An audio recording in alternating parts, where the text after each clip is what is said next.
Hey, we are super excited about our new edition, the new edition of Barron Spanish Now. Actually, that's not true. If anybody's a teacher out there, you know that anytime a new edition comes out of a textbook, it's kind of frustrating because you have all the page numbers down and you're used to the textbook the way it is. So I've been using Spanish Now 8th edition, the red book, for 20 years plus in my Spanish classes. I've been teaching public school. I've taught in private schools. I've taught private lessons. So I've seen all different kind of curriculum. And this is the one that I've stuck with for 20 years. I've gone away and then come back to it. So let me tell you a little bit about why I love Spanish Now. It's a self-teacher. And so it's designed to, explain things clearly without much input from outside world.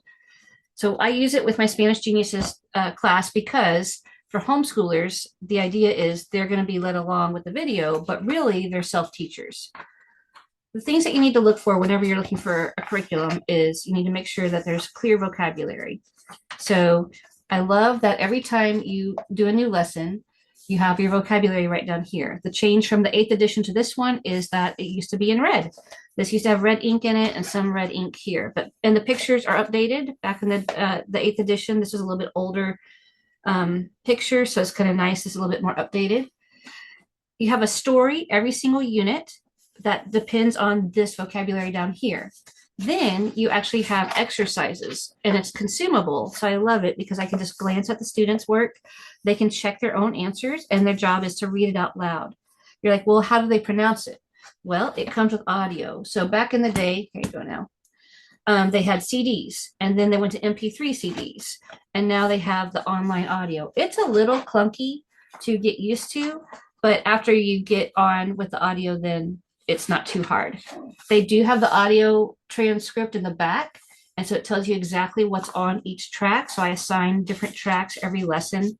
And then there's also the answer key in the back. So anytime you're wondering, wait, I'm not quite sure, you can look and find out which one, did I do that correctly or not, if you don't have a teacher. If you have a teacher going along with you, I do not assign every single assignment. We do the most important ones that are the most effective, which I like.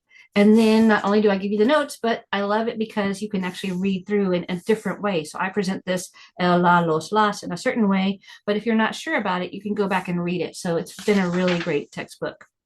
After you do the story section, then you have a little bit of the grammar section. So it's really focusing in on the difference between el and la, the words that you're using for the week, and then it gives you even back and forth speaking practice. So you're writing it down and checking it out.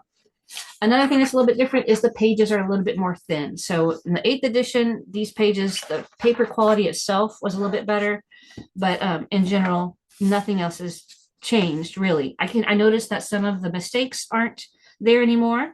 There were a few little typos that has been fixed, and I actually got to help a little bit with Barron's, giving them my feedback. I think it was about a year and a half, 2 years ago.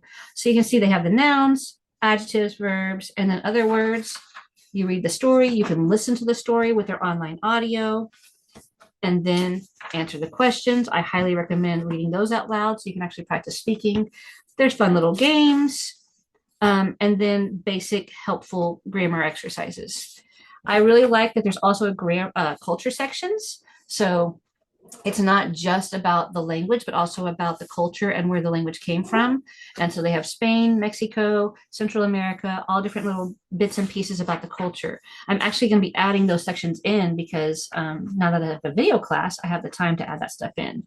So you can see all different kinds of themes, topics, and areas.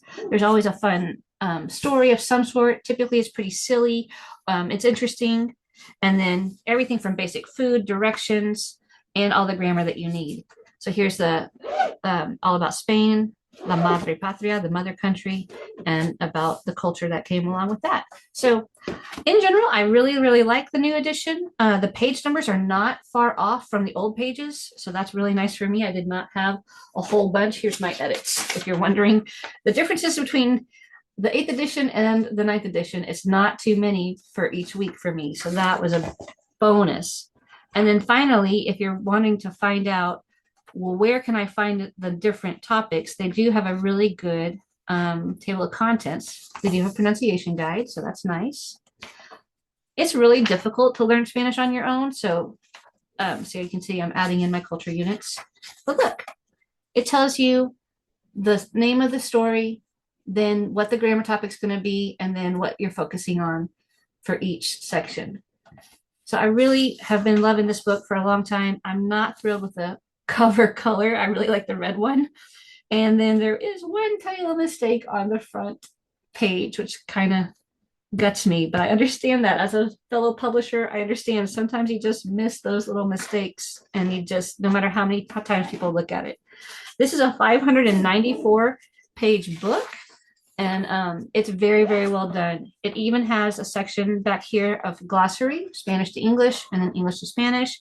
It has some different pictures from the history of the different Spanish speaking nations. And it has reading comprehension as well as topical comprehension for vocabulary. So it has listening section too. I haven't tried that with my classes because I just speak to them. And then here's some idioms.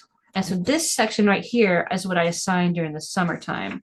So we don't even get to part 2 or part 3. See, it's got nice pictures. This is from Barcelona. And then so when we're looking at the book, this part is what I use in my Spanish 1 high school classes, and I don't get all the way through it. It's very, very thorough. It covers more than a high school Spanish 1 class would require, and so that's that part. And then this part is extra that I assign over the summertime, or if you're just like an advanced student and want to get better at it, then Spanish Genius is summertime, as well as Culture Unit before you move on to level 2. Level 2, we use a complete step-by-step book. Start with review and then move forward. But if you're looking for a solid self-teacher and you're pretty motivated and you have a basic grasp of like the pronunciation, I think this is a great book for you. If you don't have a basic grasp, if you're brand new, I recommend getting a tutor or joining a class or doing something alongside it, because it's not quite, I just don't think you can learn it without a little bit more instruction just on your own. But if you've already had like high school Spanish or college Spanish, really, really great way to go back to the beginning and really have some fun reading stories, listening, speaking, and understanding the grammar all the way through. All right, hope that helps.